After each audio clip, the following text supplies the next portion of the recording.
Kali ni ke sini saya mau pancung ni roti burger jari umpan patin.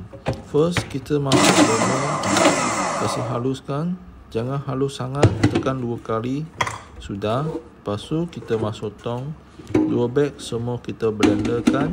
Macam mana pun cepat buat dari tangan. Okey, siap. Kelapa parut campur strawberry oil dengan soya oil, yang ini 2 patin suka makan punya. Lepas tu kita kasih bungkus, kasih konjang atau tekan ganti rata sudah. Sudah siap, kita kasih tuang keluar dekat you punya bekas atau you punya plastik bag besar. Okey, kasih buka dulu. Kasih buka. Lepas tu kita tuang itu roti burger semua masuk dalam plastik bag. Kita mau kasih dia konjang rata.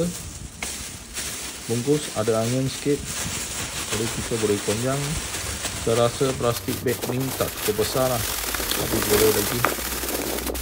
Okey, lepas tu lepas 2 jam kasih dia roti selap tu freezer sampai kolam sudah ngam merah sikit.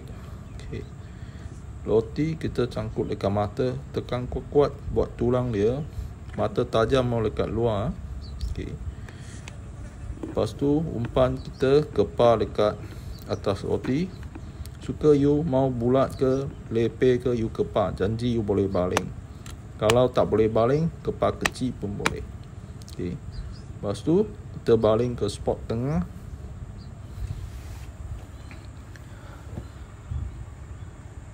Lepas tu standby kita punya tanda lonceng. Contoh ada ikan kacau umpan, dia akan bunyi. Dia langgar tali pun ada bunyi. Makan tak payah cerita lah, sudah macam ni kita shoot. Okey, lepas tu kita layan ikan.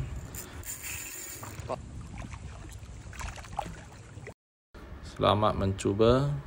Korang pancing benet.